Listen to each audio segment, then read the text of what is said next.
नमस्कार, बहुत स्वागत है आप सभी का। मैं आपके साथ अस्मिता दुबे। आपका शहर की शुरुआत करेंगे इस वक्त की बड़ी खबर के साथ। रायपुर से बड़ी जानकारी, जहां सराफा व्यापारी से बड़ी लूट की घटना को अंजाम दिया गया।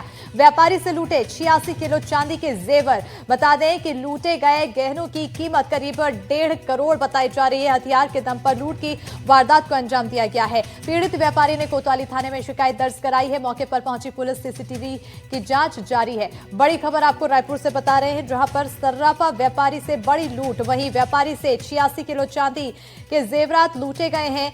लूटे गए गहनों की कीमत करीब 1.5 करोड़ बताई जा रही है। हथियार के दम पर लूट को अंजाम दिया गया। पीड़ित व्यापारी ने कोतवाली में इसकी शिकायत दर्ज कराई। कोतवाली थाने में शिकायत दर्ज कराई गई है। फिलहाल मौके पर पुलिस पहुंच चुकी है। सीसीटीवी की जांच जारी है और आगे की कार्रवाई की जा रही है। बहुत बड़ी जानकारी, जहां पर लूट की वारदात को अंजाम दिया गया है। आपको बताते चले कि सराफा व्यापारी से 86 किलो चांदी के जेवरात लूटे गए हैं, जिसकी कीमत 1.5 करोड़ रुपए आकी जा रही है।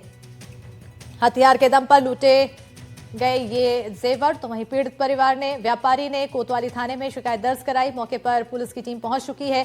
सीसीटीवी की जांच की जा रही है और अब आगे की कार्रवाई फिलहाल जारी है। और इसी पर ज्यादा जानकारी के साथ सहयोगी जुल्फिकार अली जुड़ चुके हैं। सीधा रुख करेंगे हमारे सहयोगी की ओर। जुल्फिकार, बड़ी लूट की घटना को अंजाम दिया गया, वारदात को अंजाम दिया गया, फिलहाल जांच कहां तक पहुंची? हाँ, बिल्कुल। राजधानी रायपुर में एक बहुत बड़ी लूट कही जा सकती है, क्योंकि अगर किसी भी व्यक्ति के इधर सुबह सुबह कोई व्यक्ति पहुंचे और खटखटाए और उसके बाद घर में घुसने के बाद और उससे किसी दवा को सुंघा कर और वारदात को अंजाम दे दे, तो इससे अंदाजा लगाया जा सकता है कि जो लुटेरे हैं, जो बदमाश हैं, वो उनके हौसले कितने बुलंद हैं। और ये घटना जो है राजधानी रायपुर के सराफा बाजार की है, जहां आज सुबह दो जो लुटेरे हैं वो सराफा व्यापारी के घर पर सुबह पहुंचते हैं, घंटी बजाते हैं। जैसे ही वो दरवाजा खोलते हैं, उसके बाद उसको बंदूक की नोक पर उसको अपने कंट्रोल में लेते हैं और उसके बाद उसे जो दवा है वो सुंघा देते हैं, जिसके बाद वो व्यापारी बेहोश हो जाता है।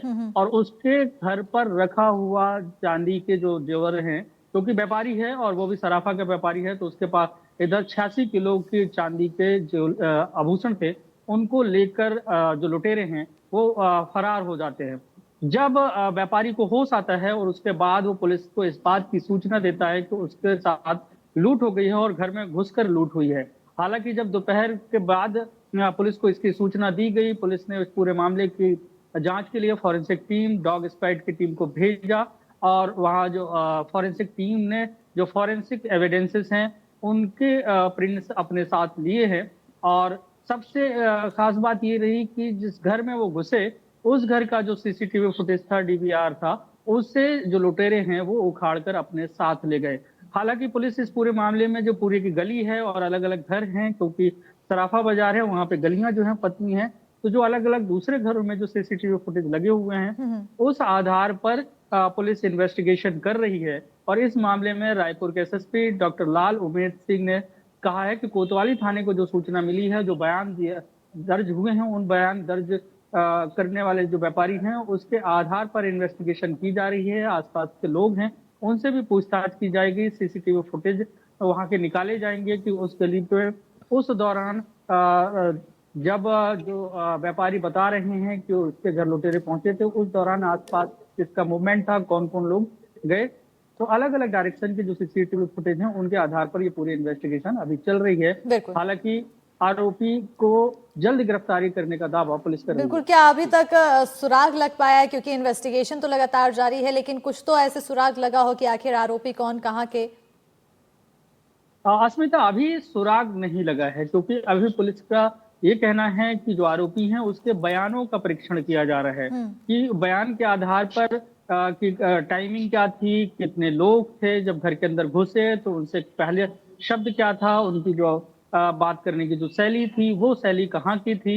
इस आधार पे, क्योंकि घर के अंदर जो सीसीटीवी लगा था, अगर वो चालू होता, वो पुलिस के हाथ लगे तो आसान होता। लेकिन जो लुटेरे थे उनको पहले पता था। इससे अंदाजा लगाएं कि जो लुटेरे हैं वो हो सकता है कि उनके जो व्यापारी हैं उसके पहचान के हों, तभी उन्हें इस बात की जानकारी रही होगी कि घर में 86 किलो चांदी के आभूषण हैं। व्यापारी, क्योंकि सामान्यतः इतनी बड़ी तादाद में जो आभूषण है वो घर पे नहीं रखे जाते। जो दुकान होती हैं, दुकान में क्योंकि सेलिंग पॉइंट वहीं होता है, तो वहां रखे जाते हैं। तो इस बात की सूचना उसको हो सकता है कि रही हो कि घर में इतना माल रखा है और घर में लूट की वारदात को अंजाम देना आसान है। तो हो सकता है कि पहले से वो उसके परिचित हो, लेकिन फिलहाल पुलिस इन्वेस्टिगेशन कर रही है और जो आसपास के सीसीटीवी फुटेज हैं उसके आधार पर आरोपी की तलाश शुरू की गई है और उम्मीद ये जताई जा रही है कि जल्द आरोपियों को पकड़ लिया जाएगा। बिल्कुल, बहुत शुक्रिया जुल्फिकार तमाम जानकारी देने के लिए। तो फिलहाल उम्मीद यही है कि जल्द ही आरोपियों को पकड़ लिया जाएगा। आगे की कार्रवाई और तमाम सीसीटीवी खंगाले जा रहे हैं, जांच जारी है।